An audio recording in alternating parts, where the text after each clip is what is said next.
Welcome to the School Nutrition Program's training on procurement in the School Meals Program. Today's training will give an overview of regulatory procurement requirements in the National School Lunch Program. This training is most appropriate for school business officials responsible for the financial management of the School Meals Program, as well as school nutrition professionals such as food service directors. We'll start today's training with a basic overview of federal procurement requirements. The act of purchasing goods or services is known as procurement. Federal regulations surrounding procurement help to ensure that all goods and services are obtained at the lowest possible price. Procurement standards apply to all organizations that receive any federal funding. Any school food authority, SFA, receiving federal funds through the School Nutrition Program is required to follow all federal regulations for procurement, including those found within program-specific regulations outlined at 7 CFR 210, as well as what is known as the Uniform Grant Guidance found in Title II of the Code of Federal Regulations, Part 200 Series, which applies broadly to all federal subrecipients. There may be additional, more restrictive local or state requirements that SFAs need to consider when engaging in procurement activities. Any purchases that are made with child nutrition funds that do not comply with federal procurement standards may be disallowed, and repayment may be required. It is the responsibility of each SFA to ensure that they are safeguarding taxpayer dollars by purchasing goods and services at the best prices. At a minimum, SFAs must conduct all procurement in a manner that promotes full and open competition, maintain written procurement procedures in line with federal standards, and develop and maintain a written code of conduct that governs the performance of employees engaged in this selection, award, and/or administration of contracts. We will cover each of these responsibilities through the remainder of this presentation, starting with the procurement procedures and code of conduct. Then we will move on to a review of the procurement process and the various methods that an SFA may use to procure goods and services for their program. Finally, we will go through an overview of the NSLP procurement review process and common findings resulting from those reviews. First, we'll review Uniform Grant Guidance requirements related to written procurement policies and procedures. Federal regulation requires the use of documented procurement procedures for all purchases supported with federal funds. Procurement procedures are important because they provide the staff within your organization with a guide to follow when making purchases. Setting clear expectations and holding staff accountable to written procedures will ensure that the SFA remains in compliance with applicable laws and regulations, and will decrease the occurrence of unallowable transactions, which could result in the SFA owing money back to the state for improper procurements. Each SFA's procurement procedures must be consistent with all state and local laws in addition to federal procurement standards. A procurement procedure is a written plan that contains specific information on the steps that will be taken when purchasing goods and services.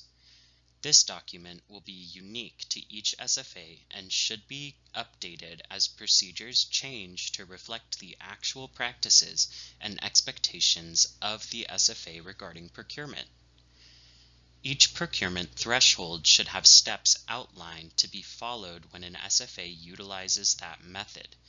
These should specify micro-purchases procedures and steps, simplified acquisition procedures and steps, and formal purchases procedures and steps. These procedures should be detailed and updated as needed to reflect the SFA's actual purchasing practices. Although SFA's procedures are unique, specific elements are required. We'll go over what elements are required in the next few slides. As we discussed in the previous slide, specific procedures will vary by SFA, but must at a minimum address the required components as listed on this slide. A successful procurement procedure will include the required provisions and will also outline authorized individuals for each level of procurement, as well as the process that will be followed for various types or dollar thresholds of procurement that the SFA might engage in. This slide shows some of required language that must be addressed within each SFA's procurement procedures, as well as some recommended language that is not strictly required, but which would support compliance with federal procurement requirements and goals. Note that a final rule was passed in 2024 which updates certain language within the Uniform Grant Guidance found in 2 CFR 200 series of regulations. Previously, regulations at 2 CFR 200.321 required that recipients and subrecipients of federal funds take 6 affirmative steps as a part of procurement process to ensure the use of small, women, and minority-owned businesses to the maximum extent possible. Effective October 1st, 2024, this language has been updated to describe considerations that should be taken during the procurement process to ensure that small, minority, women, and veteran-owned businesses and labor surplus firms are used when possible. We will review this language in more detail later in the presentation, but note that with this updated language, SFAs are no longer required to address small, minority, and women-owned businesses within their written procurement procedures, but it is recommended. RIDE has developed a template procurement policies and procedures document that may be edited and used by SFAs, but it is important to remember that this document should not exist for the sole purpose of meeting this requirement. Procedures should be living, breathing documents that reflect SFA's actual processes and that staff are trained on and held accountable to. A template procurement policy can be found in the download section of RIDE's CMP Connect website. On this slide, we see some additional required components of an SFA's written procurement procedures. The procurement procedures must contain contract management as a component. This should identify what the SFA will do to ensure that terms, conditions, and specifications are followed and that contractor/vendor performance is acceptable. Procurement procedures must also include language to ensure that contracts are awarded only to responsible contractors, possessing the ability to perform successfully under the terms and conditions of any proposed agreement, as well as language that addresses settlement of any contractual or administrative issues that may arise. It is important to note that Food Service Management Company FSMC contracts have specific additional oversight and monitoring expectations to ensure contractors perform in accordance with the terms, conditions, and specifications of their contract and/or purchase order. Additional training related to FSMC specific requirements is available on the RIDE website. This slide outlines the final required components of a written procurement policy and procedure. The procurement procedures must describe the procurement practices so that free and open competition is implied, if not specifically stated. Procurement procedures must also identify the specific methods of procurement that will be taken for established dollar value thresholds. Federal thresholds are outlined in regulations, but SFAs will commonly have lower thresholds based on their own internal policies. The written procedures should be reflective of actual local thresholds and procurement methods that must be used. Local thresholds can be more restrictive, but not less restrictive than current federal standards. The federal procurement thresholds as of the date of this recording are: for informal purchase methods, micro-purchases are any purchases where value is less than $10,000. Simplified acquisitions are for purchases valued between $10,000 and $250,000. Formal purchase methods are required for any contracts valued greater than $250,000. This is also referred to as Simplified Acquisition Threshold, or SAT. Note that federal guidelines set the micro-purchase threshold at $10,000. However, subrecipients may be able to increase the micro-purchase threshold through a self-certification process, which is discussed later in this presentation. One program-specific requirement that must be addressed through the SFA's purchasing procedures is related to Buy American requirements. The Buy American provision is specific to all procurement pertaining to food. SFAs are required to procure domestic food as much as possible. If food items cannot meet these specific requirements, the SFA must have documentation from their distributor and/or manufacturer supporting the non-domestic purchase, and must ensure that non-domestic purchasing does not exceed allowable thresholds. Lastly, written procurement procedures must address the requirement to perform a cost or price analysis in connection with every procurement action, including contract modifications, in excess of the simplified acquisition threshold. As mentioned earlier, the simplified acquisition threshold is the threshold at which formal procurement procedures must be used. Federal regulation at the date of this recording defines this as any procurement in excess of $250,000. However, if the local threshold for formal purchasing is more restrictive than the federal threshold, the local threshold is what should be used. For any procurement that exceeds this threshold, a cost or price analysis must be conducted. The manner in which this is conducted is up to each individual SFA.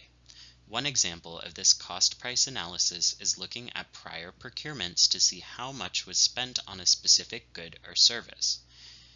Think of this as doing the research before a procurement to determine what the current pricing is for something, so that when you receive pricing, you are able to determine if the price is reasonable. In addition to procurement procedures, federal regulation also requires that all SFAs maintain written standards of conduct, which we refer to as Code of Conduct. This policy governs the actions of any employee that is engaged in any part of the procurement process, including the selection, award, and administration of contracts.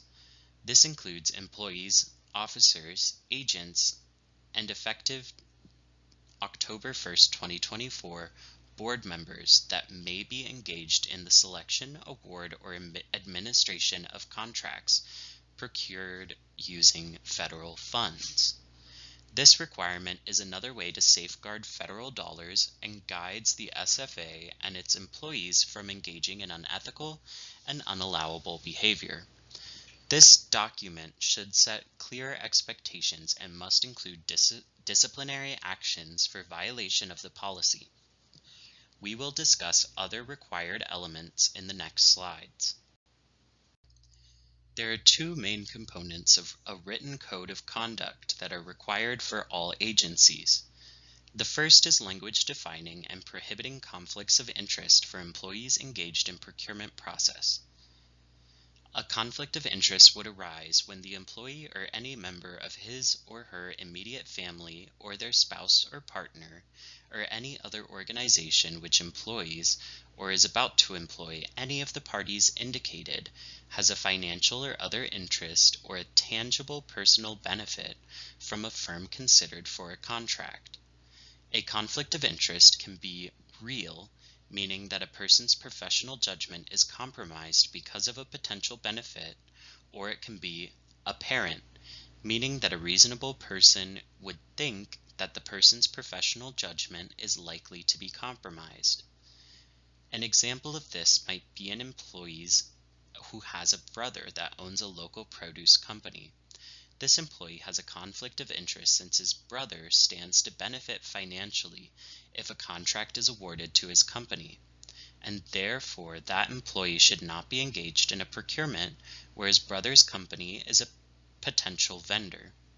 Your code of conduct must define and prohibit conflicts of interest and must include disciplinary action for any employees who are in violation of this policy. The next required section relates to gifts, favors, and gratuities.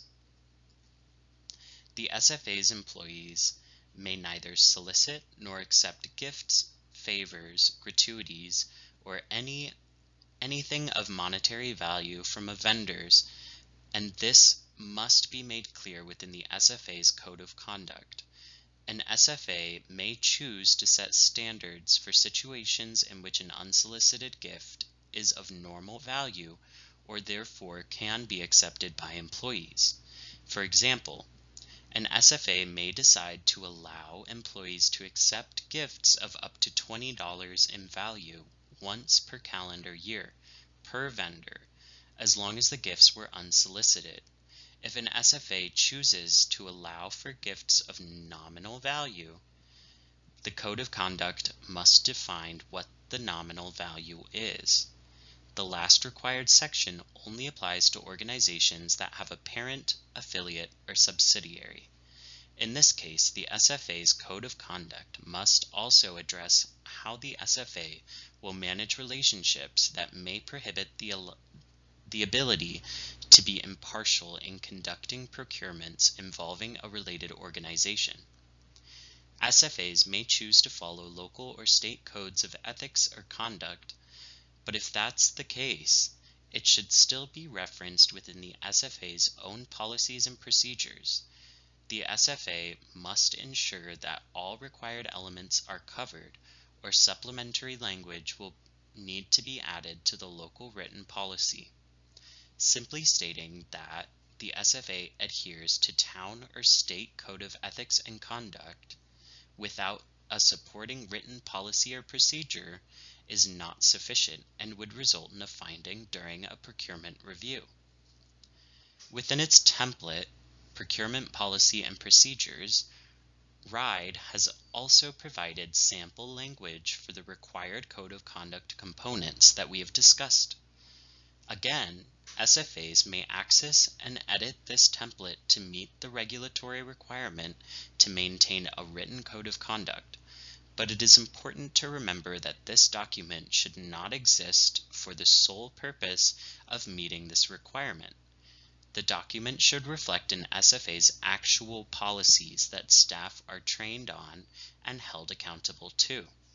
As a best practice, SFAs may consider requiring employees to sign off that they have received and understand the SFA's written code of conduct.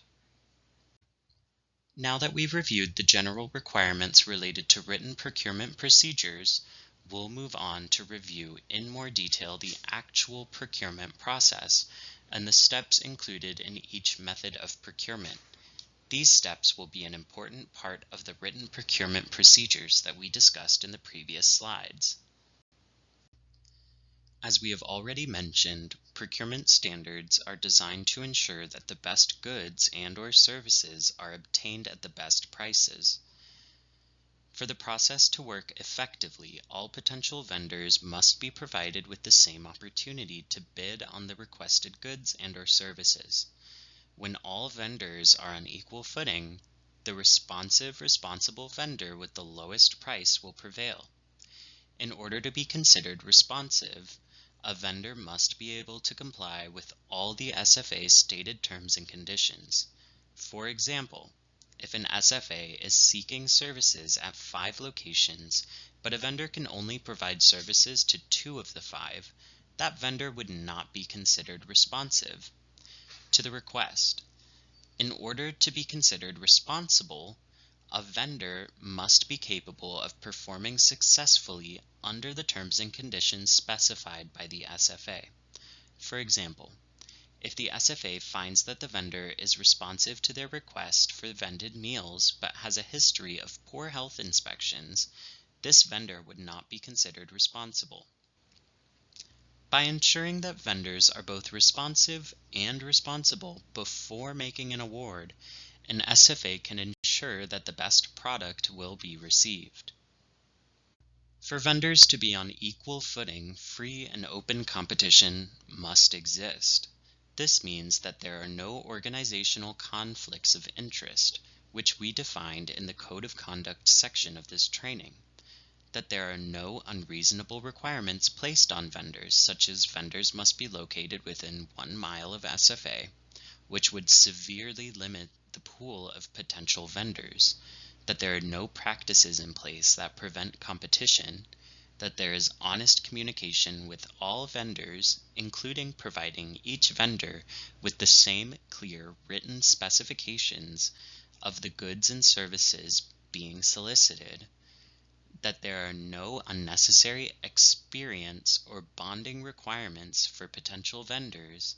When each of these conditions are met, the highest level of competition can be achieved, which should result in an SFA obtaining the best price for exactly what they need.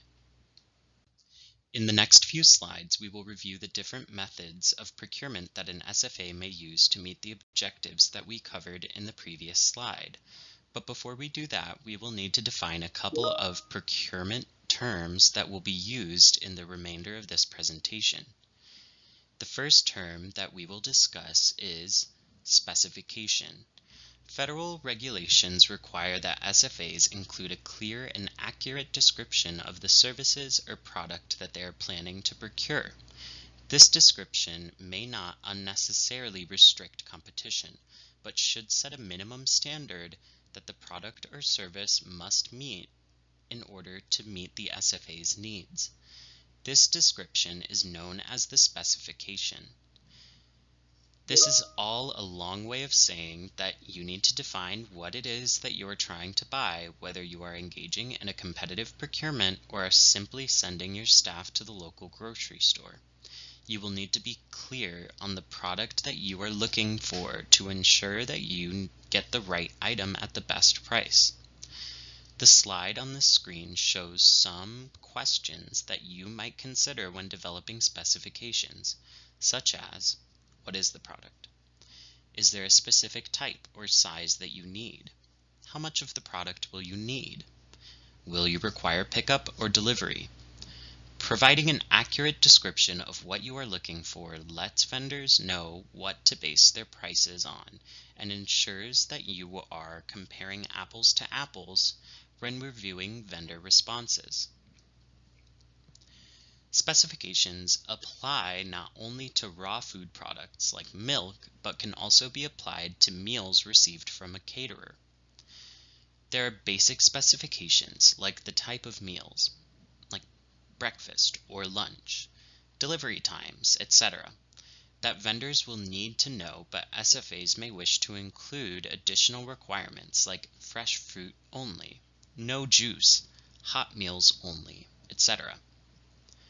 The more specific you can be, the fewer surprises you will encounter, and you will be able to assess whether a prospective vendor is responsive to your specific needs. Remember, while you want to be clear on the product or services that you are requesting, your specific specifications should not include unreasonable or unnecessary provisions that restrict competition. Earlier, we used the example of requiring a vendor to be within 1 mile radius of your site as an overly restrictive requirement.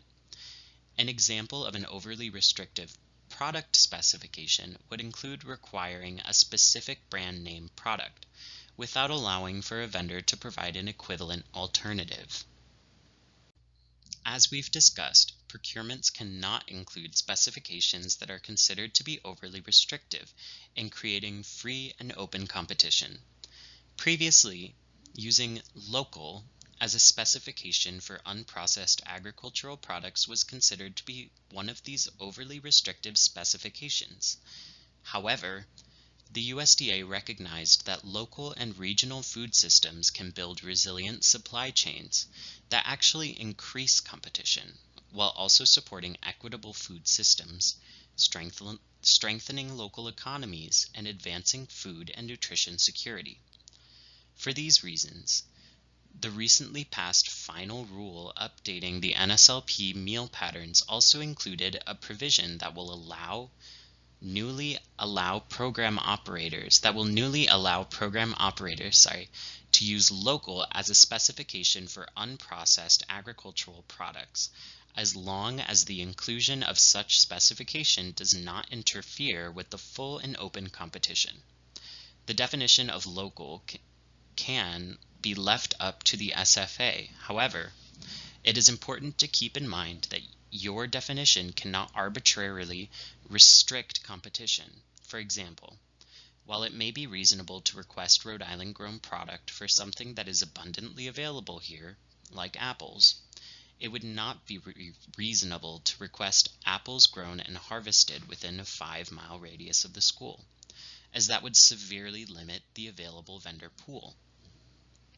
Note that while this new rule allows us to use a local specification, the previously allowable use of a defined scoring advantage for geographic preference is still an allowable option for SFAs looking to purchase local products. Using this method, local would not be a required specification for the solicitation, but vendors could be and awarded additional points as a part of a competitive procurement based on the locality of the products that they have to offer. For more information on using local as a specification or using a defined scoring advantage to increase local purchasing, reach out to your RIDE program specialist. Now that we understand some of the basic terminology that we can use when discussing procurement, we will move on to review the specific methods of procurement that an SFA may use based on the applicable purchasing threshold. It is up to each SFA to identify the best and most economical procurement method for procuring goods and services in accordance with applicable state, federal, and local regulations and laws. SFAs must follow the most applicable threshold when determining the procurement method to use.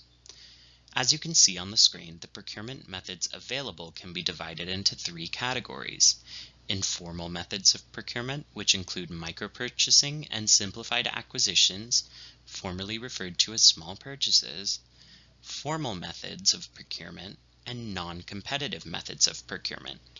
Within each of these categories, there are different characteristics to follow depending on the anticipated dollar value and other factors influencing your procurement. Note that the procurement thresholds shown on this slide reflect the federal thresholds in effect at the time of recoding. As we discussed earlier in the presentation, there may be some instances where local laws and regulations are more restrictive. This means the simplified acquisition threshold cannot be higher than the federal simplified acquisition threshold. In that case, the most restrictive regulation must be followed. For example, Rhode Island Municipal Code 45-55-9 defines the requirements for small purchases, which are now referred to federally as simplified acquisitions. The code states that procurements not to exceed an aggregate amount of $10,000 for construction and $5,000 for all other purchases may be made in accordance with small purchase regulations promoted by the municipality. So, SFAs that are bound to the Rhode Island Municipal Code would need to consider these more restrictive local thresholds when developing a compliant procedure of procurement. The first method of procurement that we are going to discuss in more detail is the micro-purchase method. There are 3 main points to consider when using the micro-purchase method of procurement. The total purchase price for each transaction must be under the micro-purchase federal threshold of $10,000, unless the SFA follows the local threshold. whichever is more restrictive. The only exception would be self-certification, which we will discuss shortly. To the extent practical, purchases should be spread equitably among qualified vendors. The purchase price must be considered reasonable based on research, experience, purchase history, or other information. This means a prudent person would pay the same price for the product that you received. For example, if you are purchasing a loaf of bread from a local convenience store that is charging $10 per loaf, this price would likely not be considered reasonable, and the purchase would not meet micro-purchasing guidelines. An SFA may compare previous purchases, have personal knowledge of the item being purchased, or compare the product to similar products being purchased in order to determine whether a price is considered reasonable. Documentation to support the determination of reasonable purchase prices should be maintained within the SFA's procurement file to sufficiently document the history of procurement. The micro-purchase threshold used by the SFA must be authorized or not prohibited under state, local, or tribal laws or regulations. As discussed, the federal threshold that has been established in Uniform Grant Guidance and what we will reference as the federal micro-purchase threshold throughout this training is $10,000. However, CFR 200.320A1, 4, and 5 establishes methods in which an SFA may increase the micro-purchase threshold up to $50,000. This is called self-certification. Although federal regulation allows for the increase of the micro-purchase threshold, please be reminded this may contradict local, more restrictive micro-purchase thresholds. You may reach out to your program specialist for additional information or requests or questions regarding the $50,000 self-certification threshold. Please note, self-certification is risk-based. Now that we know the micro-purchasing requirements, let's look at an example. ABC School purchases food and supply items to support the SFA on a weekly basis. For the month of December, the school purchased a variety of food and supply items from XYZ Food Mart, Dollar Store, 123 Grocery, and Superstore. All individual purchases were under $10,000, and after reviewing the receipts, it was determined that the purchase price for the products received were reasonable. The purchases meet the requirements of the micro-purchasing guidelines, and the SFA would not be required to maintain any additional documentation outside of the individualized itemized receipts, and any documentation to support reasonable price determination in order to detail the history of procurement. No notes or price shopping would be required in this situation. It's important to note that this is an example that simply purchasing from multiple stores may not fully meet micro-purchasing requirements. ABC Schools receives a variety of products from each store. However, if the SFA was purchasing milk only from one store, all dry goods like cereal, rice, pasta, etc. from another store, and all produce from a third store, the simplified acquisition method of procurement would be more appropriate. While multiple vendors are being used, the SFA is repeatedly purchasing the same product from the same vendor without variation. One other important note, while the micro-purchase threshold is based on the value of each individual transaction, SFAs may not arbitrarily divide transactions in order to avoid exceeding purchasing thresholds. The next method of procurement that we are going to discuss is the simplified acquisition method. As I mentioned earlier, a recently passed final rule will update certain components of the Uniform Grant Guidance found within the 2 CFR 200 series of regulations. These updates become effective October 1st, 2024, and include an update in terminology changing the previously referred to small purchase method of procurement to the simplified acquisition method. There have been no substantive changes to steps or requirements related to the process. Just keep in mind that where you may have previously been familiar with the term small purchase, we are now using the term simplified acquisition to refer to the same type of transaction. Under this method of procurement, there are two main points to consider. The total price must be under the federal simplified acquisition threshold of $250,000 or a lesser amount established by the SFA or LEA, municipality, etc. And an SFA must obtain price quotes from an adequate number of qualified sources unless an SFA can document that there are no adequate suppliers available. The Rhode Island Department of Education will define an adequate number to be 3 or more suppliers. As we discussed earlier in this presentation, SFAs must have their own documented procurement procedures that staff should follow when purchasing on behalf of the organization. While the specific procedures will vary by organization, in general, when using the simplified acquisition method of procurement, you will need to develop specifications, in other words, determine what you are planning to buy, comparison shop by obtaining verbal or written quotes from 3 or more qualified vendors, and document price comparisons at least once annually for each purchase category. In some cases, like when procuring vended meals, a price comparison will be relatively simple to achieve, as there will be one set price per meal, period. In other cases, SFAs may be shopping for a variety of products, like various types of fruits and vegetables, and a comparison from one vendor to another will not be as straightforward. In this situation, SFAs would be required to document the top 10 most purchased items in the purchase category that they are procuring and would use this for vendor-to-vendor comparison.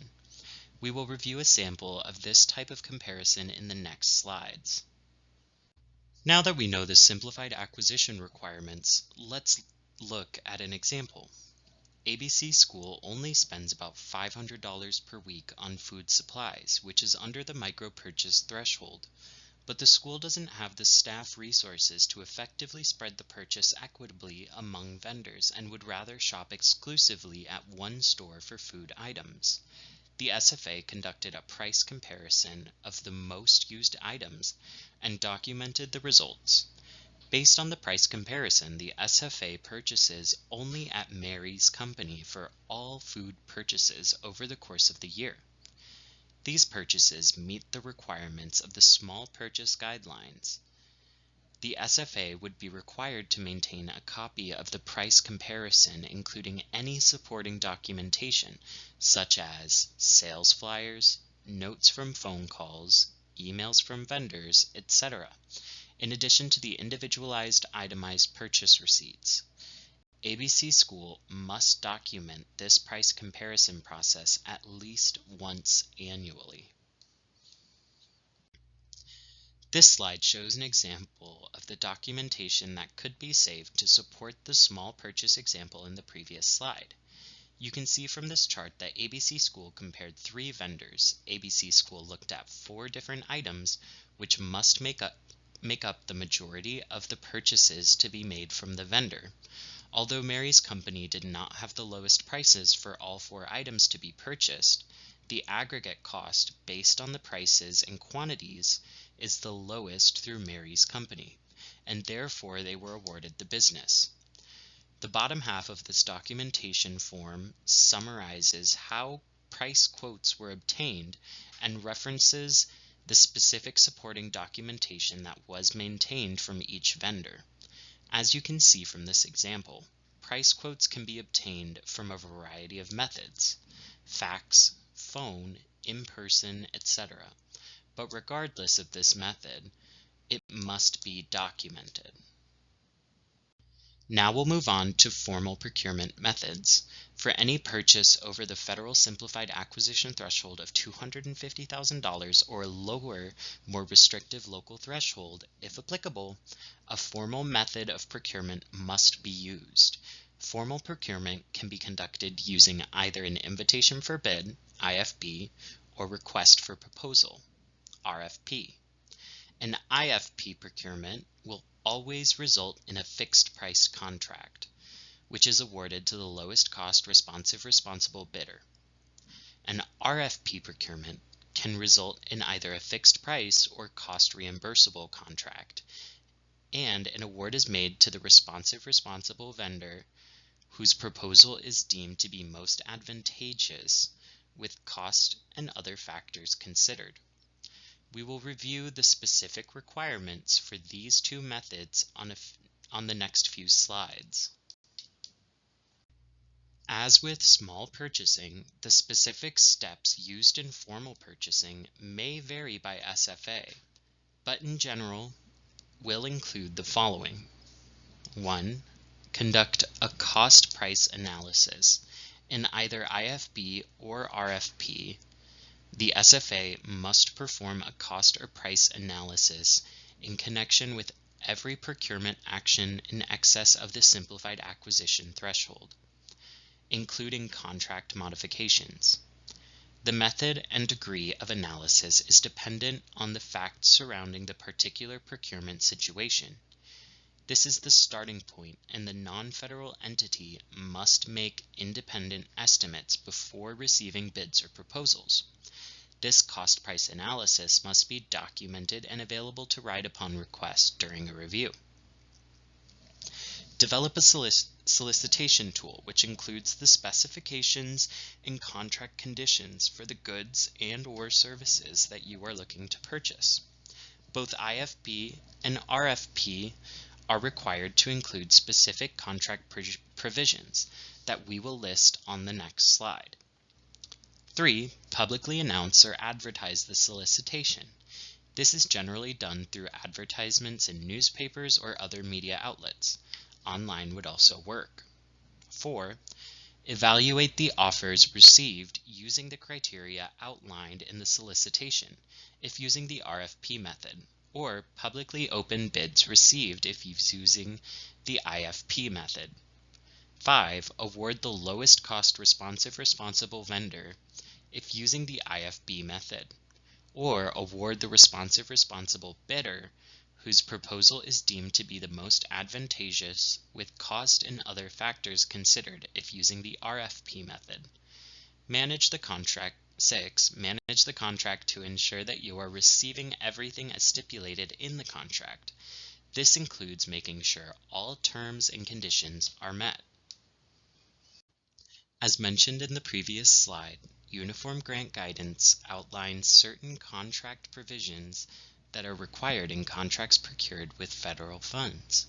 In accordance with Appendix 2, Part 200, these provisions include, as applicable, administrative, contractual, or legal remedies in instances where contractors violate or breach contract terms.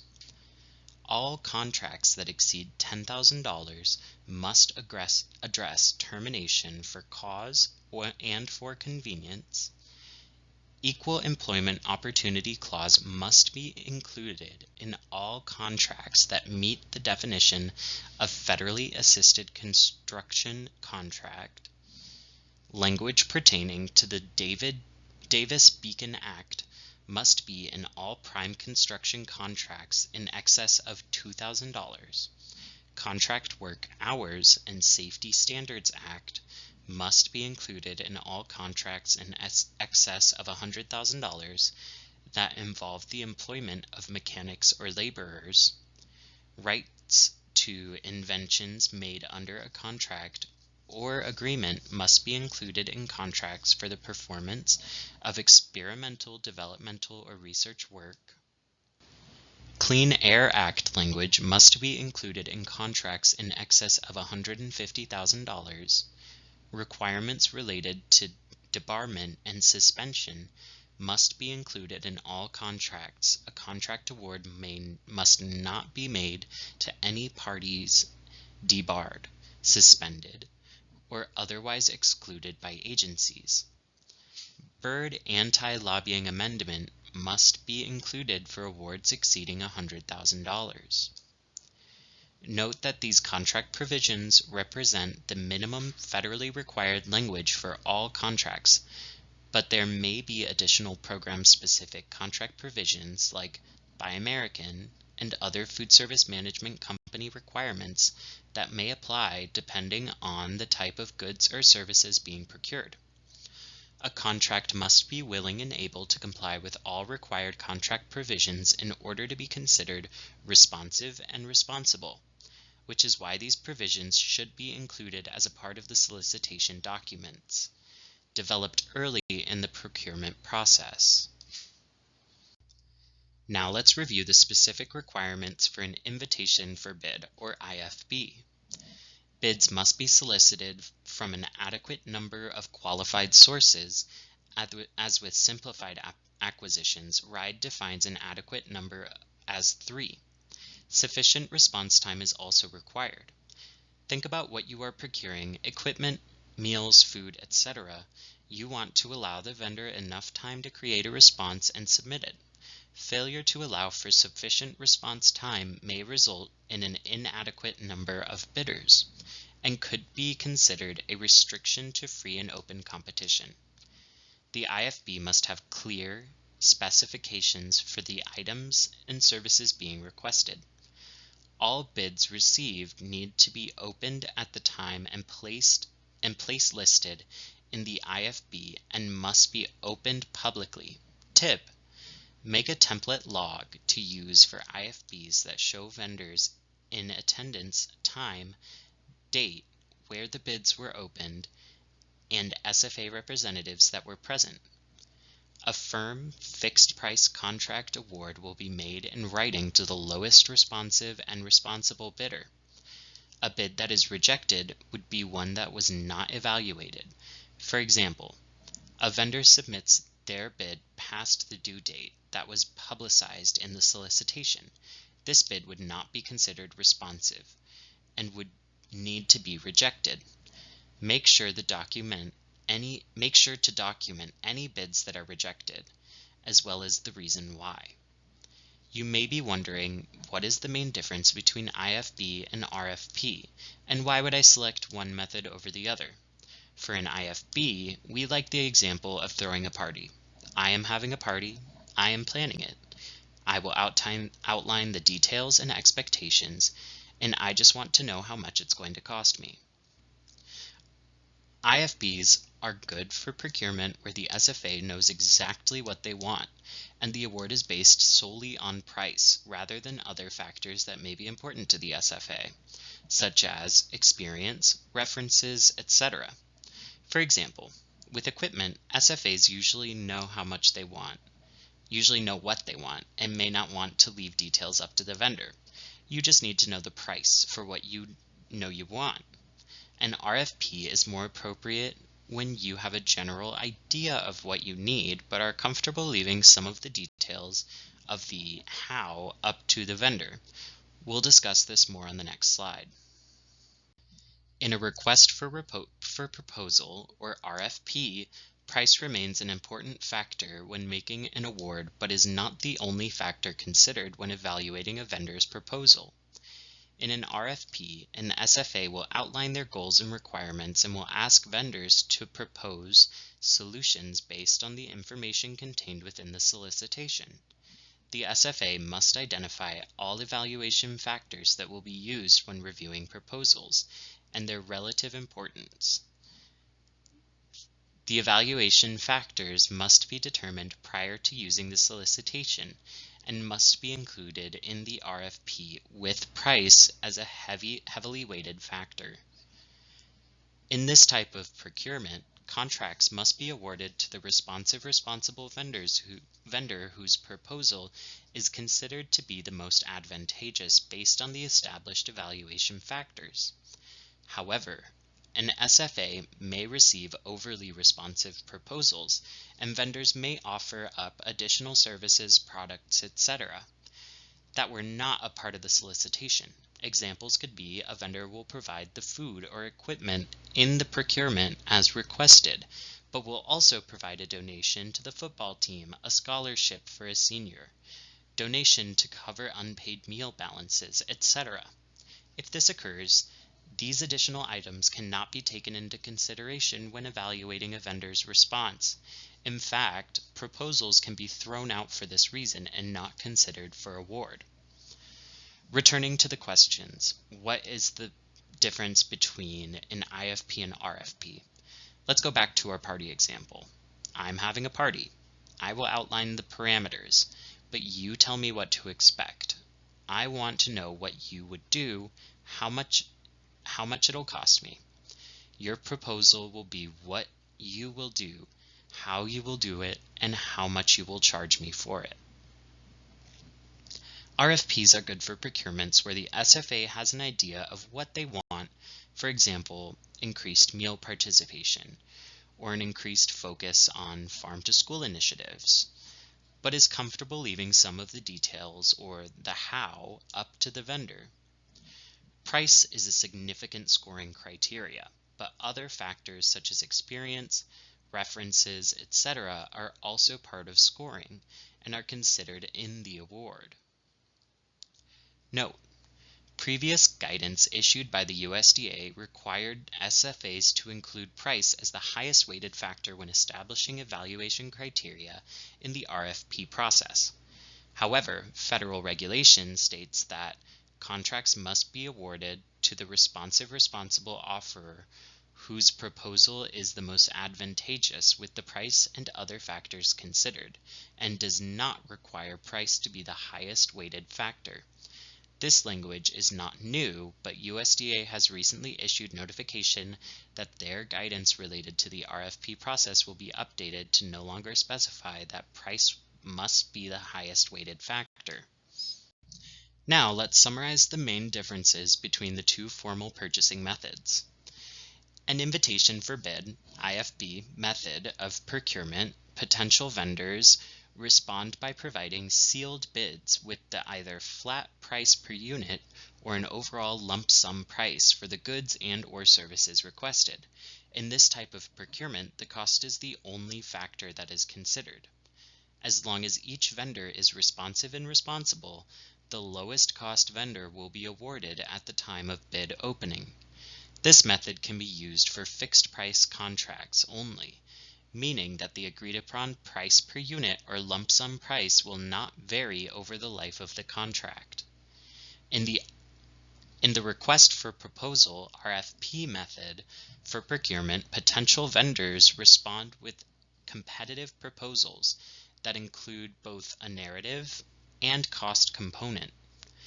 The contents of the proposal are based on the specifications and scoring criteria as advertised by the SFA. In this type of procurement, cost must be a heavily weighted factor. However, other factors are also taken into consideration. The award is based on the evaluation of the proposal and will result in the most advantageous responsible provider, but may not always result in the overall lowest cost vendor. This method of procurement can be used for a fixed price contract or a cost reimbursable contract where the vendor incurs costs on the SFA's behalf and then charges them back to the SFA based on the actual cost incurred. Now that we have discussed the requirements for a formal contract and identified the differences between an IFB and RFP, here are a few other things to consider before entering into a formal contract. Piggybacking. If the SFA piggybacked onto an existing contract, the SFA must ensure that they have all original procurement documentation, and the original solicitation must state that additional parties can be added, including information on the allowable added dollar value number of parties. It should be confirmed that adding another party does not create a material change to the original procurement and resulting agreement. An example of this would be one SFA utilizing a procurement put out by another SFA rather than procuring the same thing for themselves. Using agents for procurement. If an agent is used to facilitate procurement, the SFA must procure the service of that agent. Examples of an agent could include a third party, a co-op executive director, a procurement agency service, etc. When an agent is used to facilitate procurement, the SFA is still the responsible party for ensuring compliance. Purchasing cooperatives. Some SFAs may belong to a cooperative purchasing organization, which leverages the economies of scale of multiple organizations when procuring goods and services. If the SFA uses a third-party non-child nutrition program entity, the SFA must use the third party's pricing only as one source/response to their procurement under the formal procurement method.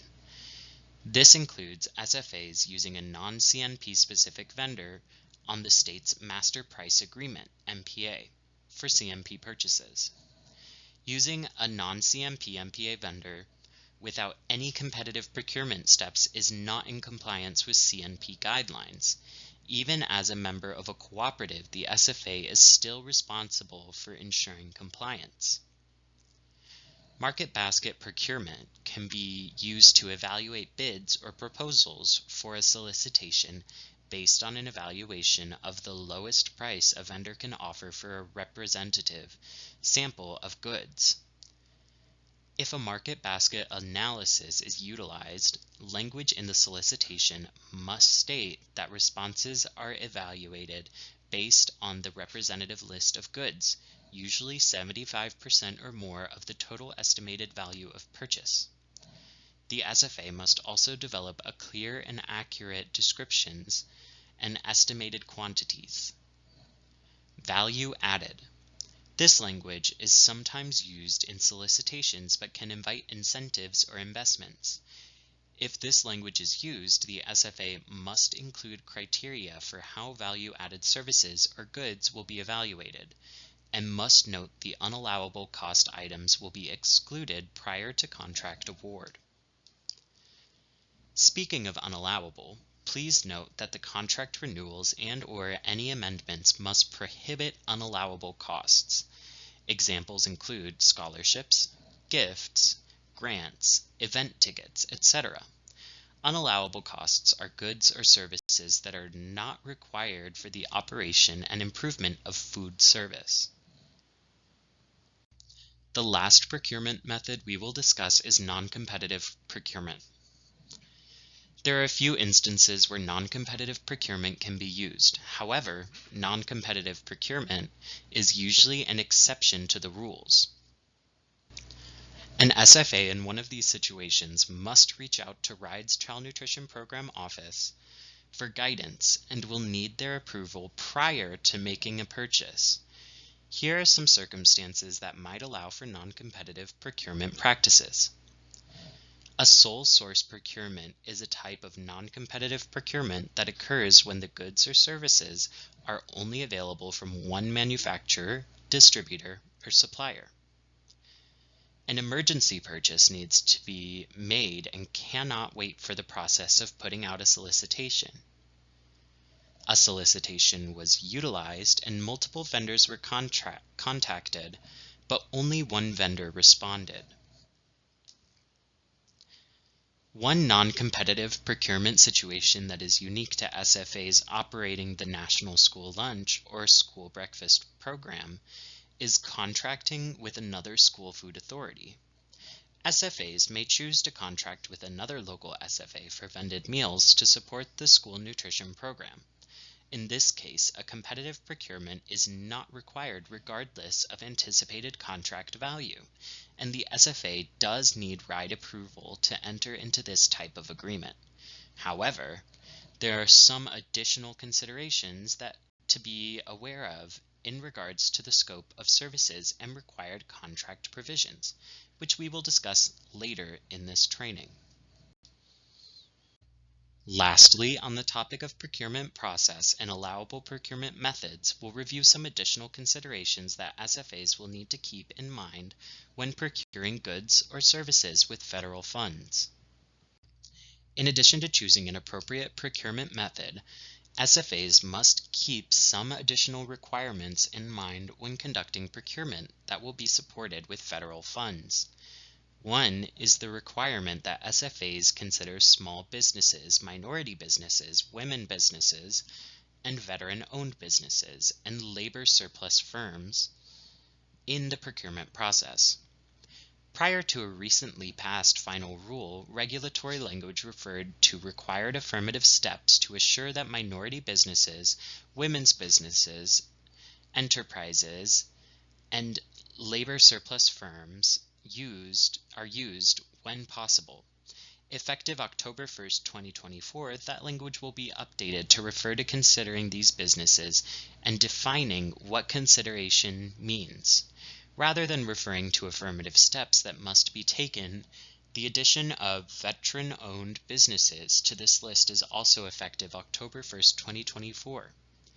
On this slide, you will see the consideration required when possible that an SFA should take when conducting procurement, including assuring that these businesses are solicited whenever they are a potential source.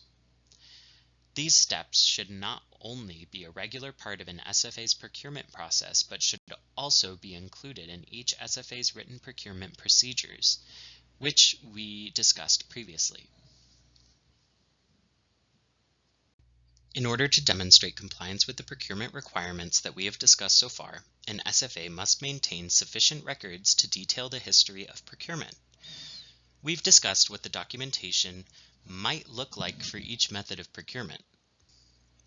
To recap, SFAs should be able to provide documentation that supports the following: written specifications that were developed, the vendors that were solicited, the responses received, and any resulting contract or other purchasing documents. In reviewing this documentation, RIDE should be able to validate that the appropriate procurement method was selected, and that the applicable procurement processes associated with this method were followed. If RIDE is unable to validate the procurement processes, SFAs will be required to conduct a document a competitive procurement process and may be required to repay any federal funds that were used to support invalid procurements. Lastly, all awarded contracts or procurements should continue to be monitored after the award. Please note that Food Service Management Company contracts have specific requirements which are covered in a separate training. SFAs should monitor the Food Service Management Company on a regular basis, but are required to, at a minimum, at least annually for all other contracts. The SFA is responsible for monitoring vendors to ensure that they are receiving what was promised and contracted. The SFA is a steward of federal funding and must ensure that they are holding vendors to the terms of procurement and resulting contract. Invoices should be reviewed to ensure the SFA is being correctly billed, and terms and conditions should be reviewed to make sure the vendor is meeting them. For the next part of this training, we will move on from discussing general procurement methods and requirements to reviewing common procurement scenarios for SFAs. Specifically, this section will review procurement of food service vendors for the National School Lunch and School Breakfast programs. A vended meal contract is required for those sponsors who choose to have meals provided with or without milk by an outside school or other vendor, rather than preparing meals in-house. When considering a vended meals contract, you need to understand the scope of allowable service they can provide. The scope of allowable services provided by meal vendors are delivering meals, cleaning their own equipment used for meal delivery, receiving, storing, and using USDA foods on behalf of the sponsor, provided that RIDE approved the vendor to minimally process USDA foods and meals are prepared at the vendor's facilities. preparing menus. However, the SFA must retain control of the school nutrition program by ensuring that the menus meet the federal meal pattern requirements for food-based menu planning, completing daily menu production worksheets. In a vended meals contract, the contractor provides the meals only, generally prepackaged, pre-plated, and does not manage any aspect of the food service. RIDE does allow vended meal contracts to have the vendors serve the meals only if it is written into the solicitation. Meal vendors may not access individual student meal eligibility information, collect meal payments, conduct point-of-service meal counts, provide program oversight, collect claims data, or act as an employee of or agent for the SFA. Vended meals contracts are most appropriate for SFAs with limited on-site kitchen facilities and who retain their own staff to support meal service.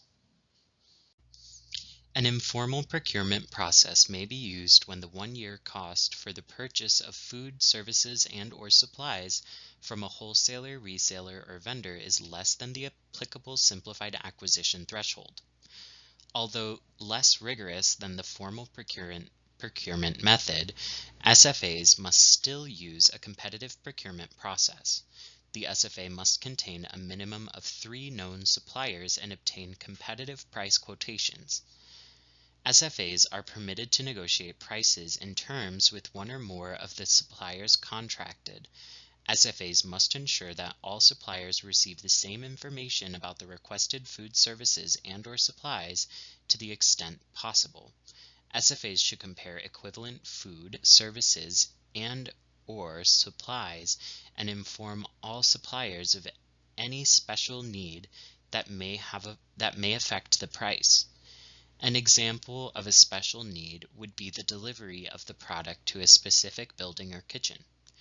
Quotes initially obtained by phone must be documented in writing, with the bidder providing written confirmation about items or services to be provided and prices discussed.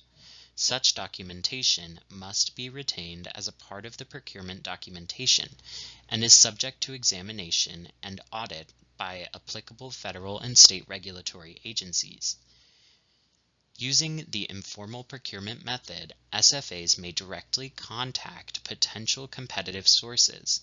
The decision whether to formally advertise or simply contact 3 or more potentially qualified sources is left up to the SFA.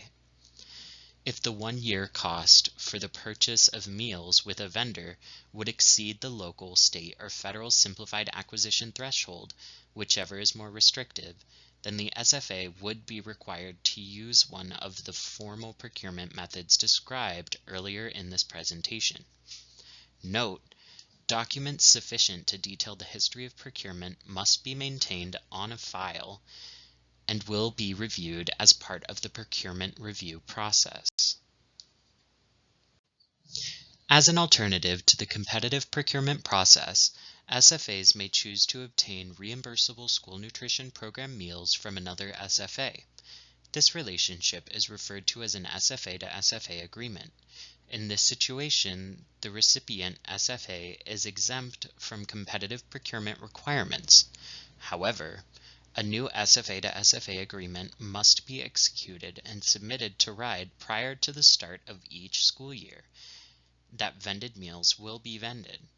An SFA to SFA agreement is limited to the same services as outlined earlier in this section, and an SFA cannot contract with another SFA or food service management company services.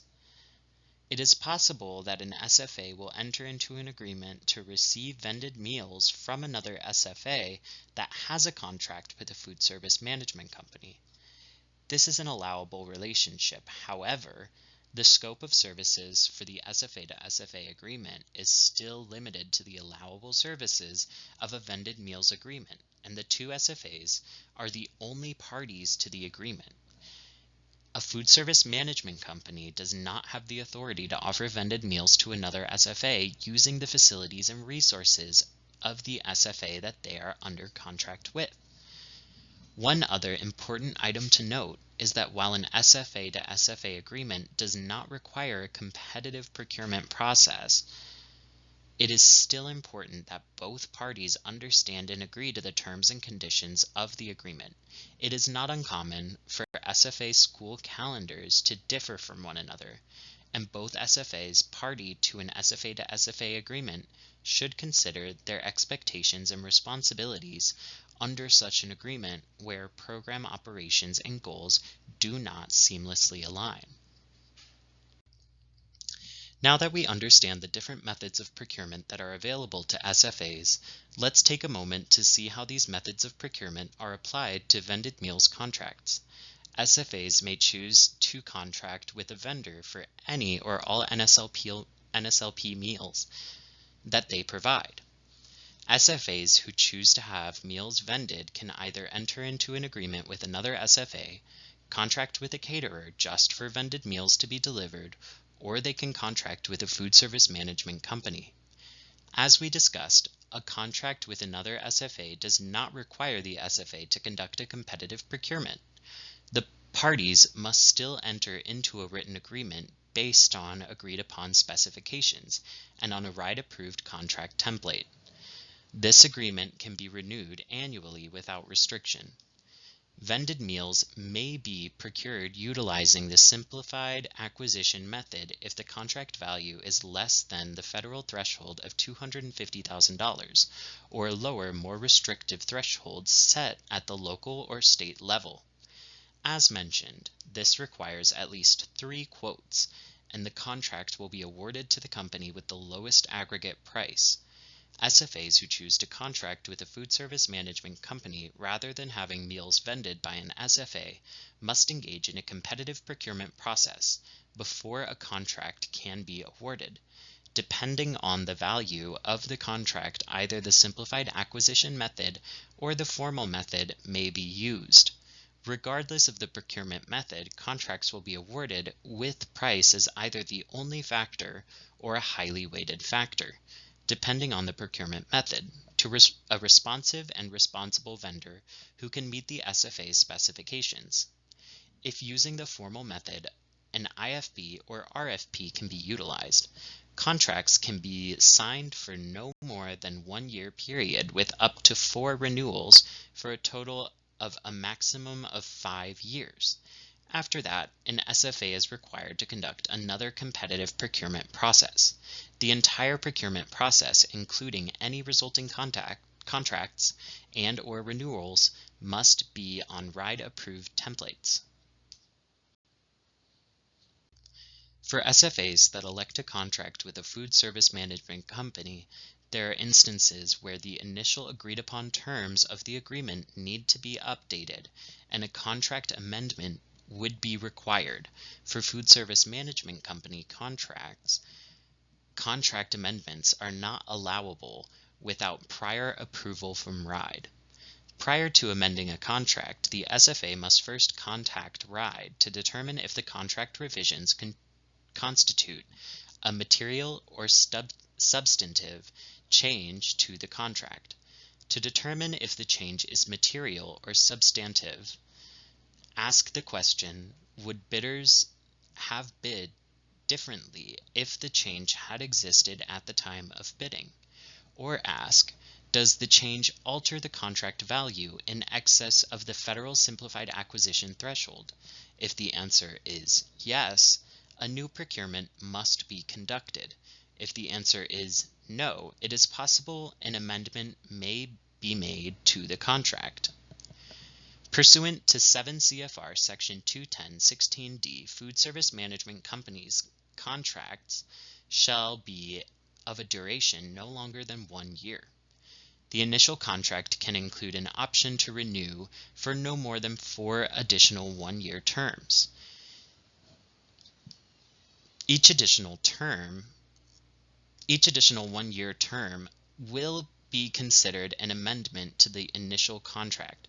Renewal amendments must be submitted to RIDE for approval by May 1st of each year prior to executing the amendment.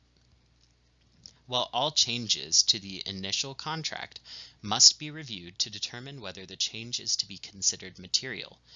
There are certain changes that are likely to occur over the course of the vendor relationship, which would require a contract amendment but would not necessarily constitute a material change to the contract.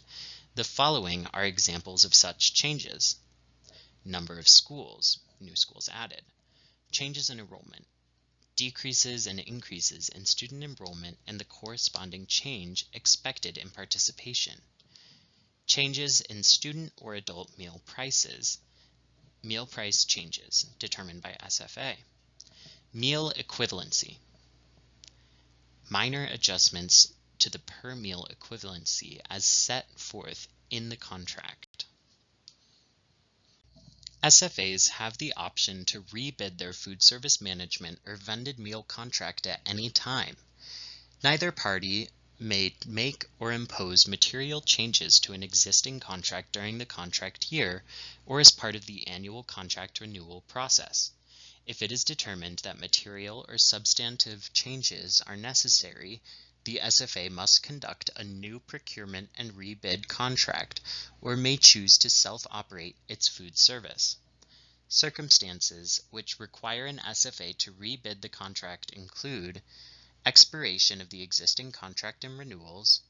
In addition, examples of material or substantive changes which could require the SFA to rebid the contract include: the scope of the contract has substantially changed; major changes to the formula for determining meal equivalency; major shift in requirements for SFA or food service management staff, and or revision to the fixed price contract pricing structure and or terms or price increases become necessary.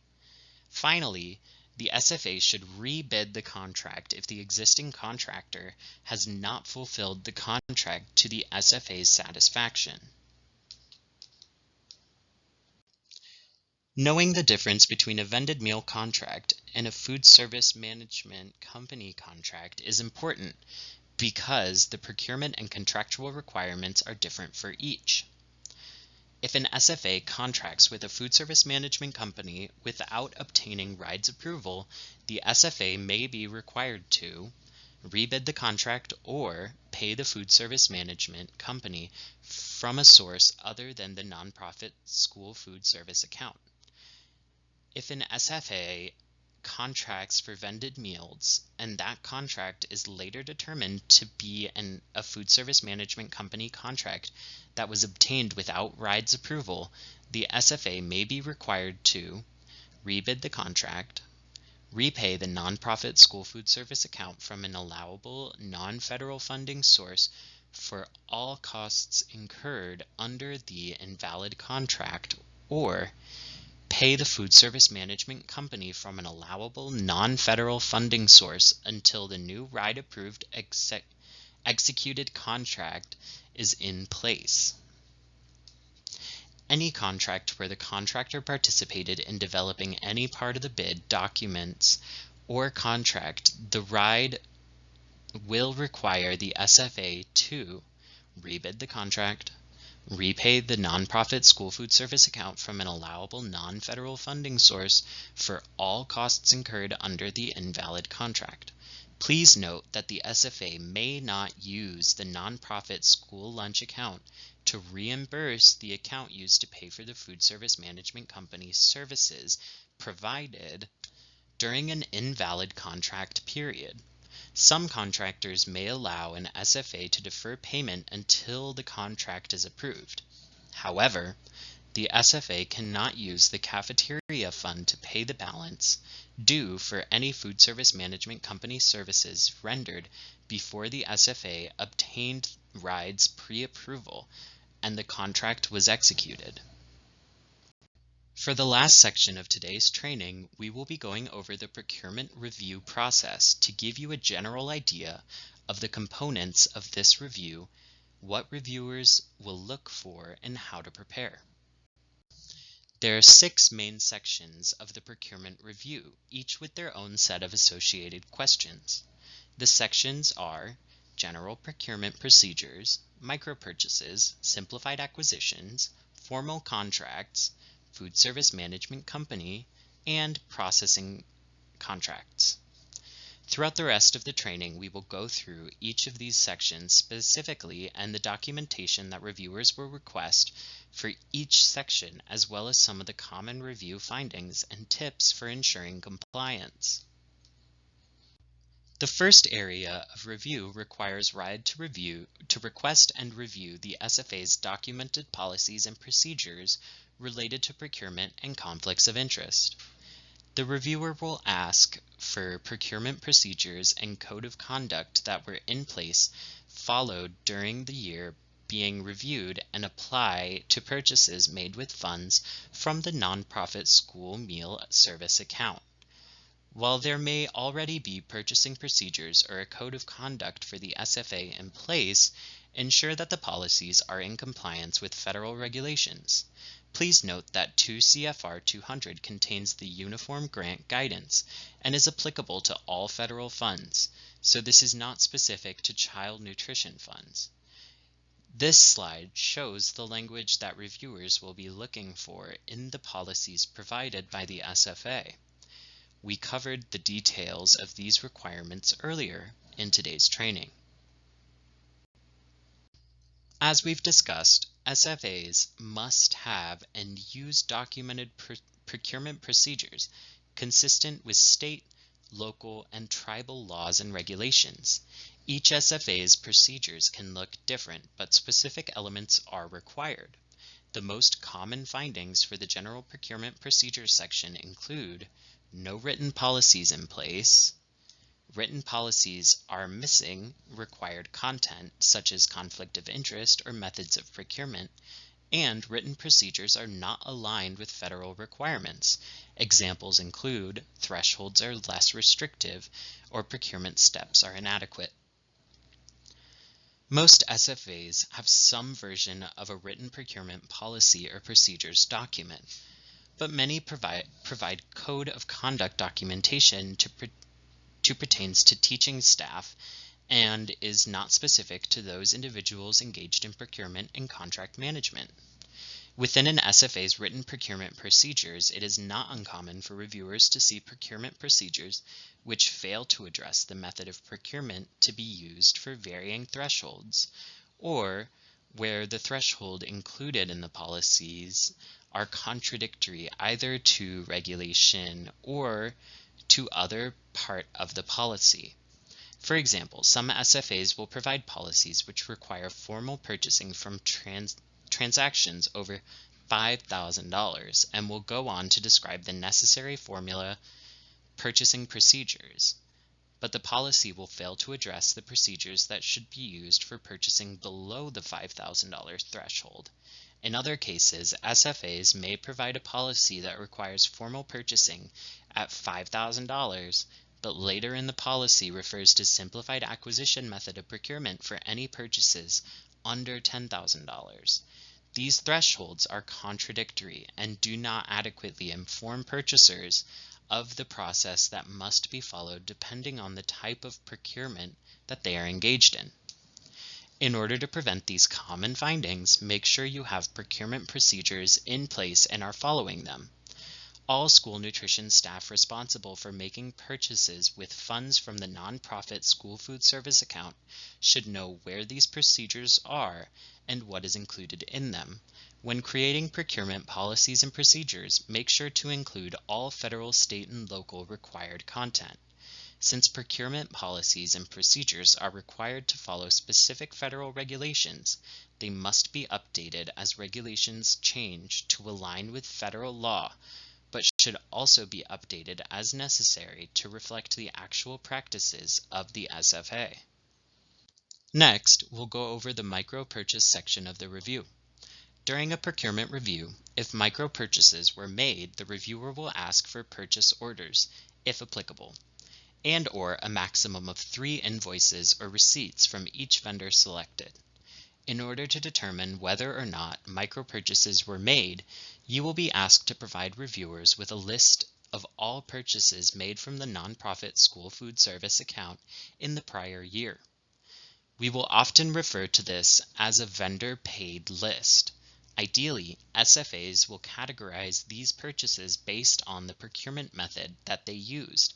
However, reviewers may categorize the purchases on the SFA's behalf by comparing the purchase list to the SFA's procurement policies and procedures and identifying the appropriate procurement method based on the value of the purchases made.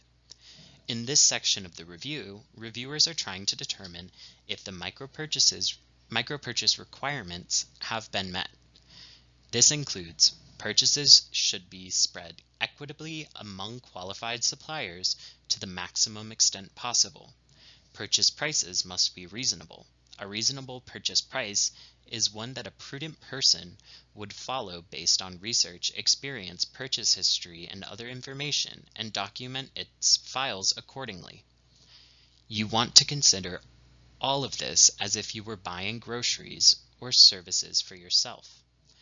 Purchases must fall in the micro-purchase threshold. Reviewers will identify if each transaction is equal to or less than the federal threshold of $10,000 or a more restrictive local threshold, and ensure purchases are not purposefully split to stay below the threshold. For example, a purchase you want to make is $20,000, but in order to stay within the micro-purchase threshold, and not have to solicit quotes, you split the purchase into two separate purchases. This would not be compliant with regulation and would result in a finding. Next, we'll review the simplified acquisition section of the review. Based on the list of purchases made from the nonprofit school food service account, which we discussed in the previous slide, if simplified acquisition procurement procedures were used, the reviewer will ask for purchase orders, if applicable, and/or a maximum of 3 invoices or receipts from each vendor selected. They will ask to see the quotes received from the selected vendors, along with items, specifications, and an informal price comparison. In this section of the review, reviewers are trying to determine if the simplified acquisition requirements have been met.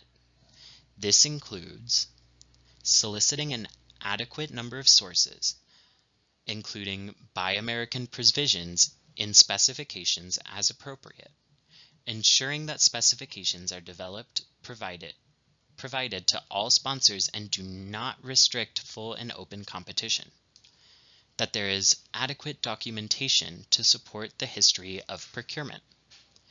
As we discussed earlier in the presentation, RIDE considers an adequate number of sources to be a minimum of 3 vendors.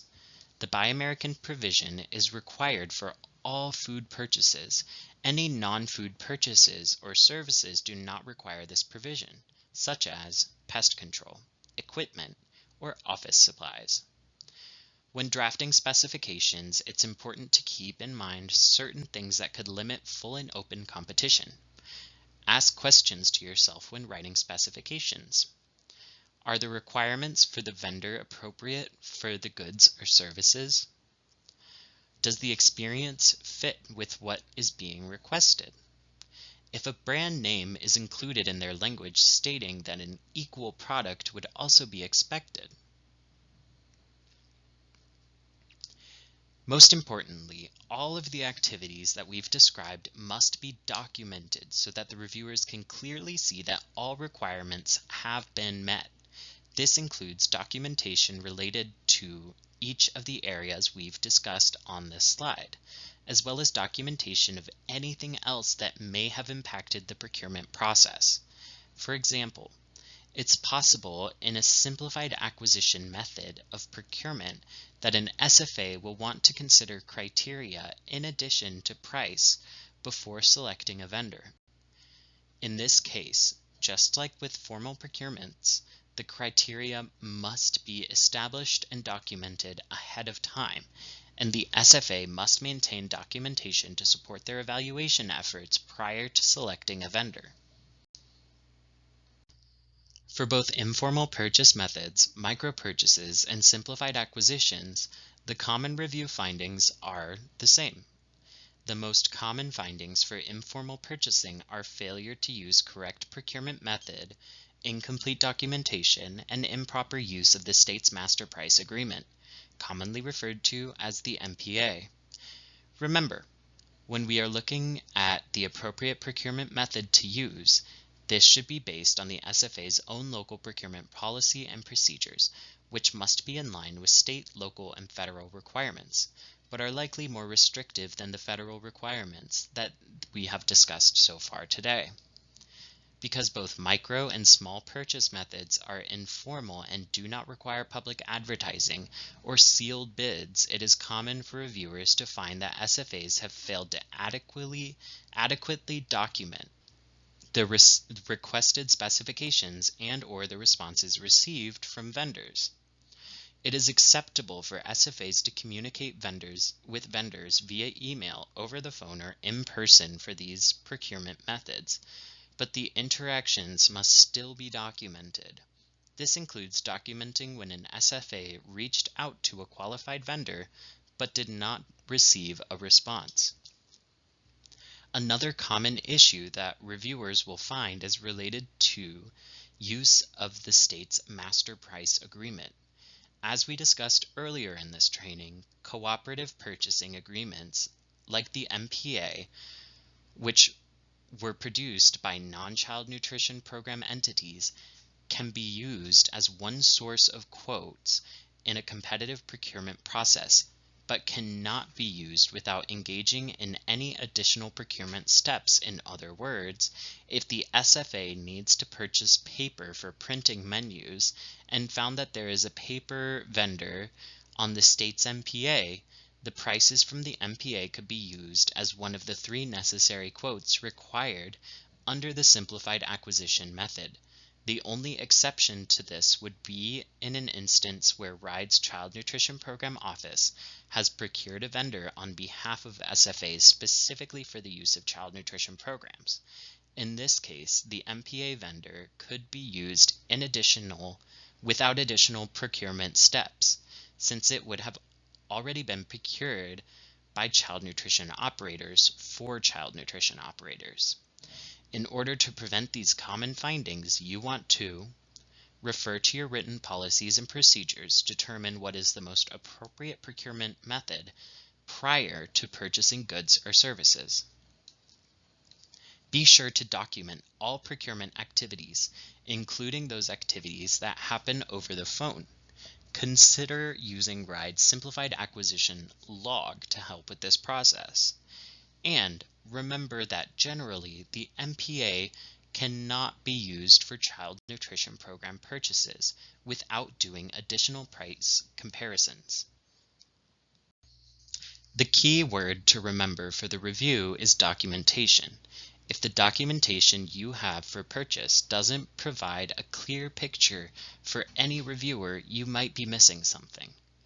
Informal purchases do not have to be advertised. Simplified acquisitions can be done over the phone, through email, or online. If specifications were provided over the phone, make sure that a copy of those specifications are kept on file. To ensure that all vendors are on an equal playing field, they should all receive the same specifications for a good or service, and you should have documentation to support this. Sometimes, only 1 or 2 vendors submit a quote for the requested good or service. Since 3 quotes are required, keep documentation explaining why an adequate number of quotes were not obtained. If you conducted your procurement correctly, if you cannot show documentation to support each step of the process, you may be required to do it again. The next section of the review is related to formal contracts. Again, reviewers will determine which procurements fall into this category based on the vendor paid list provided at the start of the review. If formal contracts were solicited, the reviewer will ask for a variety of documents. For either an IFB or RFP contract, the reviewer will request the following documents: a random selection of 3 invoices and POs from each vendor selected, the original solicitation, a cost price analysis, advertisements for the bid or proposal, the resulting contract. If an IFB was selected, here are some additional documents the reviewer will request. All bids received. Bid opening documentation that shows bids were opened at the same time and place. Although an evaluation is not needed since bids are awarded solely on price, a comparison of the bids submitted shows which responsive and responsible vendor submitted the lowest price. If an RFP was solicited, in addition to all of these other documents listed, the reviewer will request all proposals that were received, documentation to support evaluation of proposals, and vendor selection. Now let's review requirements for a formal procurement. We previously discussed full and open competition and what is considered restricting competition. If competition is limited, this would be a finding with the potential for corrective action being to conduct a new solicitation process. As with the simplified acquisitions, RIDE considers a minimum of 3 vendors to be adequate sources. Sufficient response time is dependent upon what is being procured. When choosing an advertising method, consider how many vendors the advertisement will reach. For example, a local newspaper might have a circulation of 5,000, but the nearest large city could have a circulation of 50,000. The solicitation must include clear specifications and any attachments needed to respond to the bid or proposal. All items or services needed must be clearly defined in the solicitation. Certain contract provisions are required as a part of formal contracts. We've discussed these required provisions earlier in the training. Buy American, as previously discussed, is required for all food purchases. SFAs are responsible for monitoring contracts to ensure compliance with the terms and conditions of contracts. How monitoring will be performed should be addressed in the SFA's procurement procedures. Since the SFA is ultimately responsible, remember to always document each time a contract is monitored. These are the items that reviewers will be looking to confirm compliance with through procurement documentation, and this applies to both methods of formal purchasing.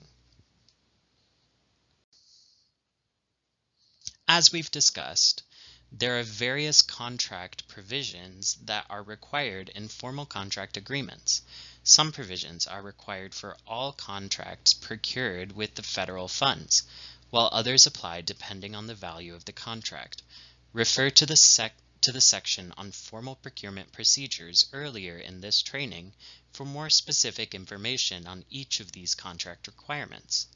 Additionally, while 2 CFR 200 Appendix 2 outlines the required contract provisions for contract support by federal funds, our program-specific guidance found in FNS Instruction 113-1 also requires that all agreements and sub-agreements contain the appropriate civil rights assurances.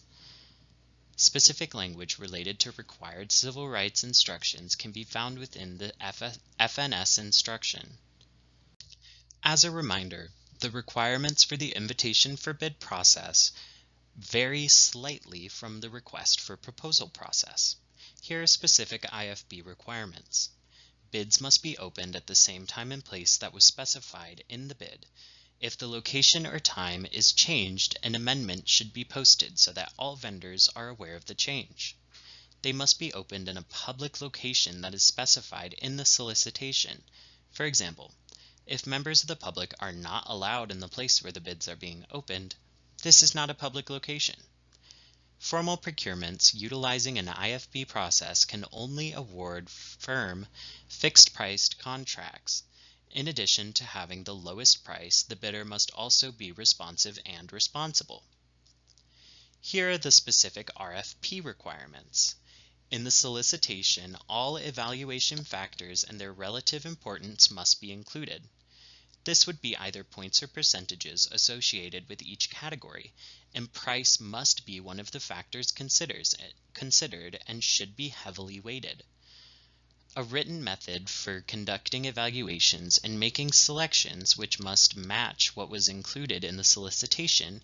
For example, if the RFP states that the price will account for 40 points, the evaluation or scorecard must also show that price is 40 points. A formal contract must include language that indicates the contract award is made to the lowest responsible prosperer, who scores the highest and is the most advantageous to SFA programs. Although price is not the only factor considered, it should be a highly weighted factor.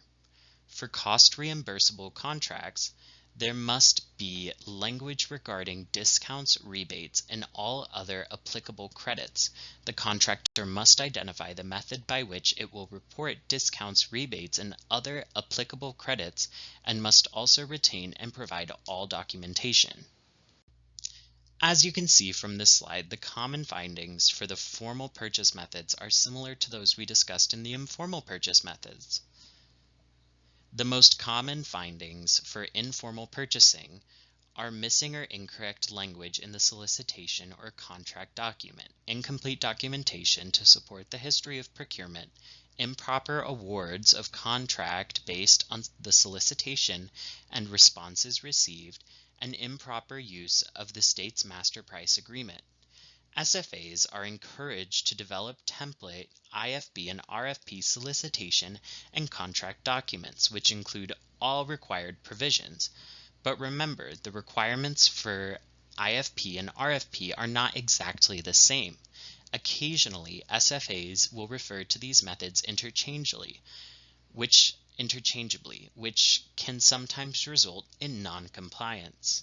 Documentation is another common issue with these methods of procurement. As you have seen in the previous slides, there are many requirements related to formal purchasing, and SFAs must maintain documentation to support each step of the process. In some cases, SFAs have maintained appropriate documentation, but reviewers will find that regardless of the process having been followed correctly and documented, an award was made to a vendor who did not have the lowest bid or whose proposal was not scored according to the evaluation criteria outlined in the original solicitation.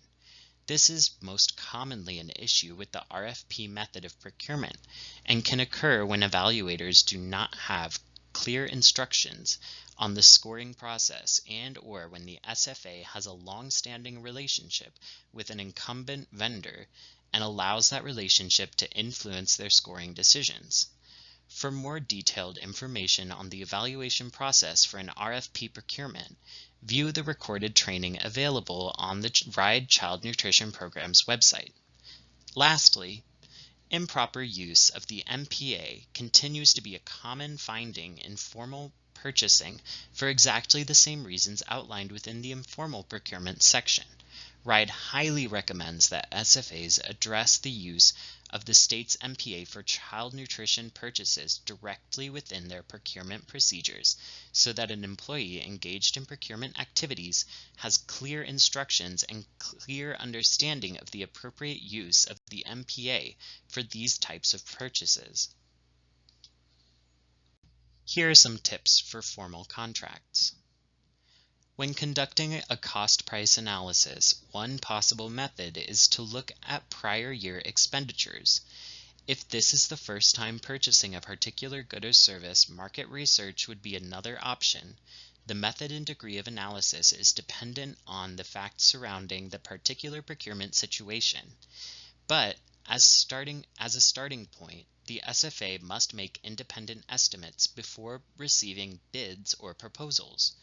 This cost-price analysis must be documented and available to RIDE upon request during the administrative review.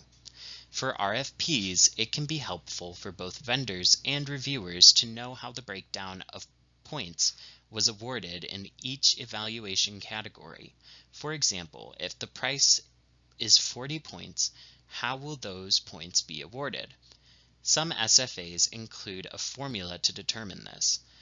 Whatever the SFA decides, including this explanation in the solicitation and evaluation tool will create greater transparency and prevent scoring errors, providing clear instructions to evaluators, including ensuring that each evaluator understands their role in the process and the limited scope of their review, should help prevent issue with awards being made incorrectly, as described in the prior slide.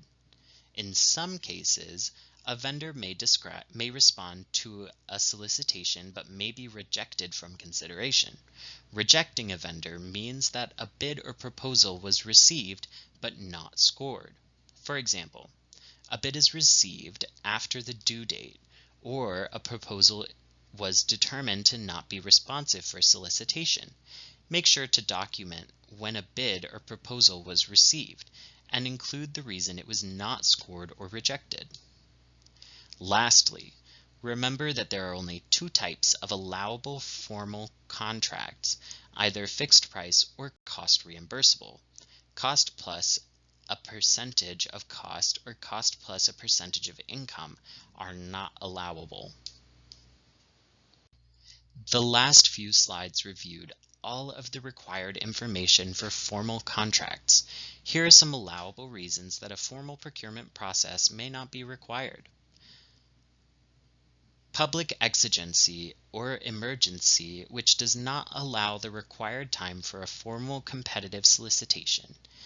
The COVID-19 pandemic is a great example of this.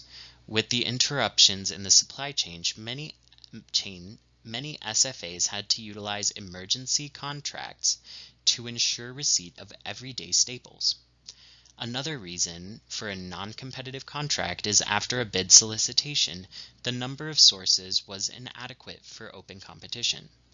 The state agency has an authorization to approve a non-competitive bid if an SFA has extenuating circumstances, and if the SFA submits a written request to the state requesting a non-competitive proposal. And lastly, if an SFA is procuring an item that is only available from a single source, documentation related to non-competitive procurements will be reviewed as a part of the formal contract section, and the SFA must maintain documentation to support procurement activities and the circumstances resulting in non-competitive procurement.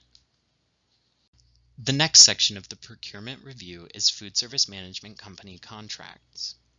While the procurement of a food service management company will generally follow the steps of one of the two formal procurement methods that we've already discussed, there are many additional program-specific requirements related to food service management company contracts, and so these will be reviewed in their own section of the procurement review.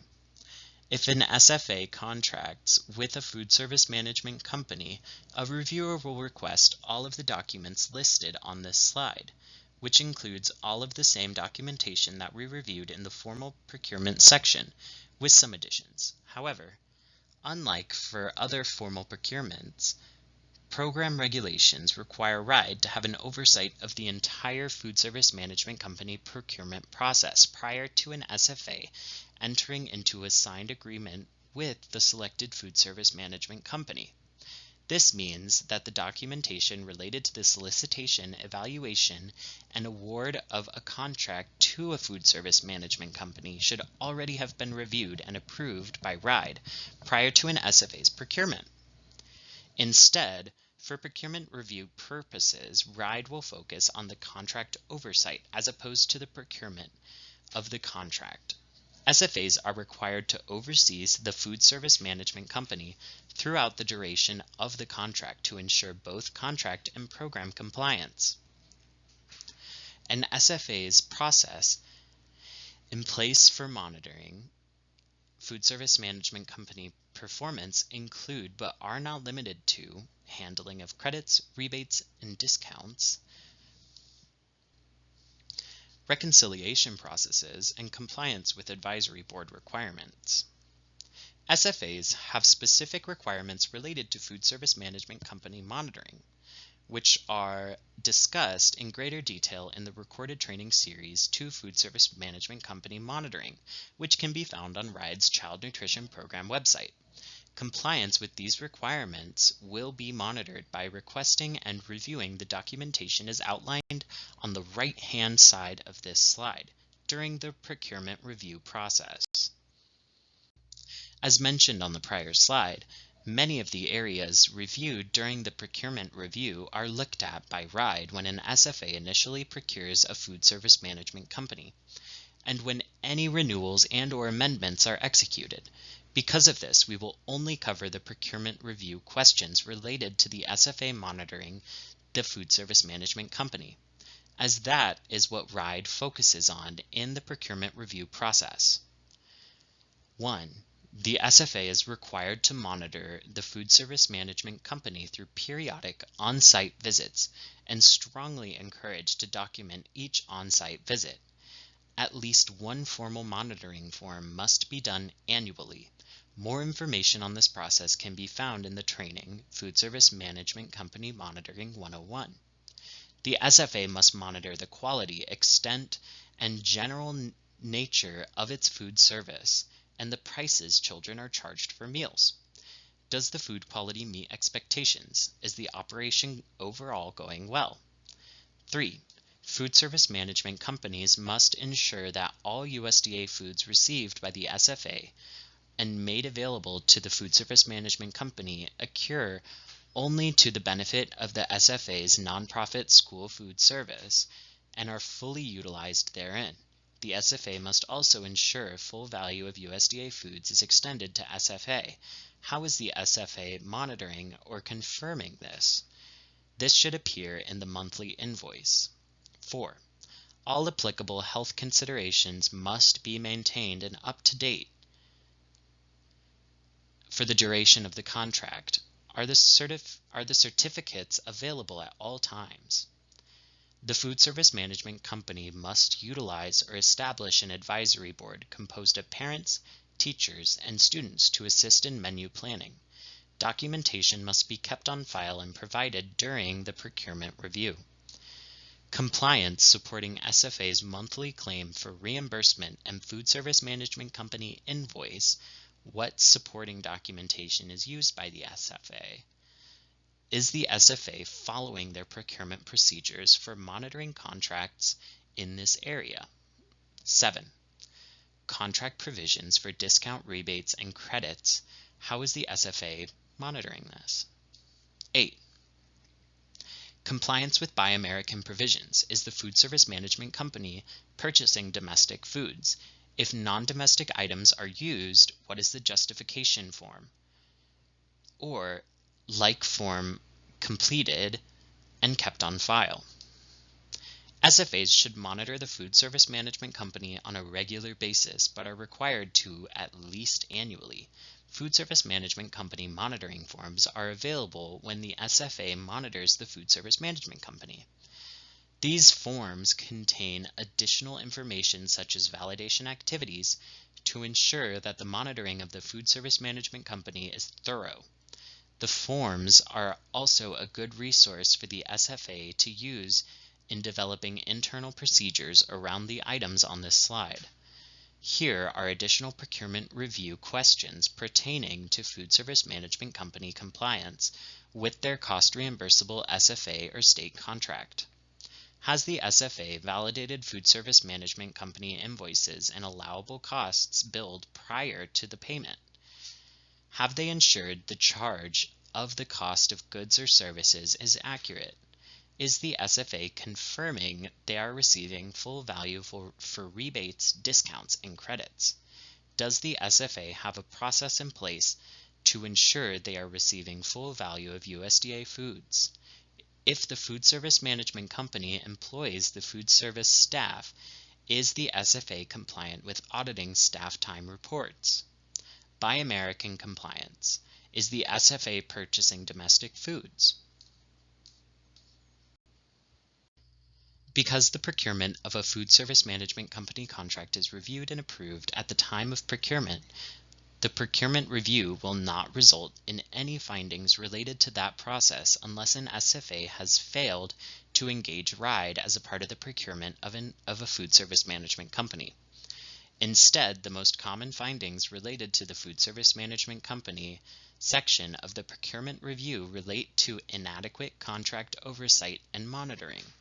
SFAs should use the RIDE-provided Food Service Management Company monitoring forms and refer to the Food Service Management Company Monitoring Training series for more information on this process. However, even when Food Service Management Company monitoring is conducted and documented on the appropriate forms, RIDE may still find issues with the SFA's contract oversight.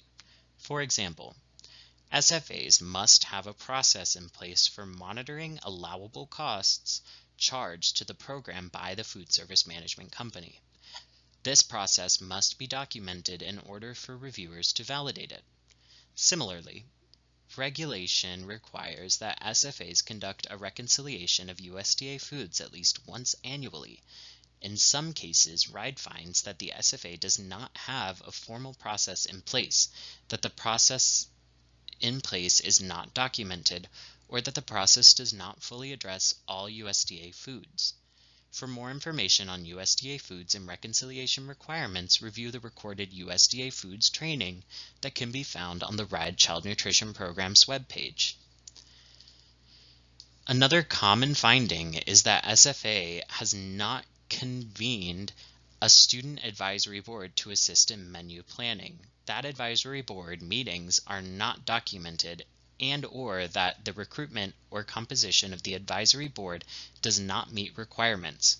SFAs under contract with the Food Service Management Company are required to have a student advisory board in place.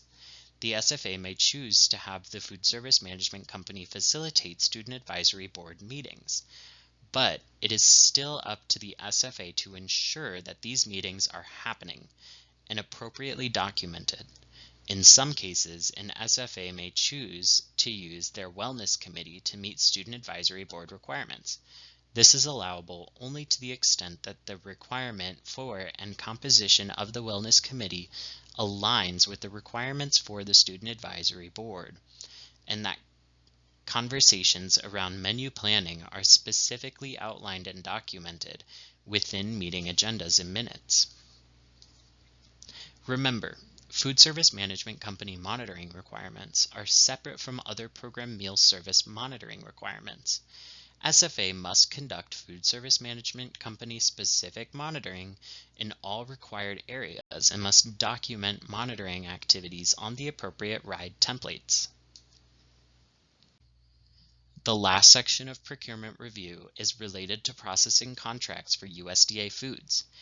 In Rhode Island, processing contracts are currently procured and managed at the state level, and SFAs do not need to worry about this section of the review. This concludes today's training on procurement requirements and the procurement review process in the school nutrition programs. Contact your RIDE program specialist with any questions. Thank you.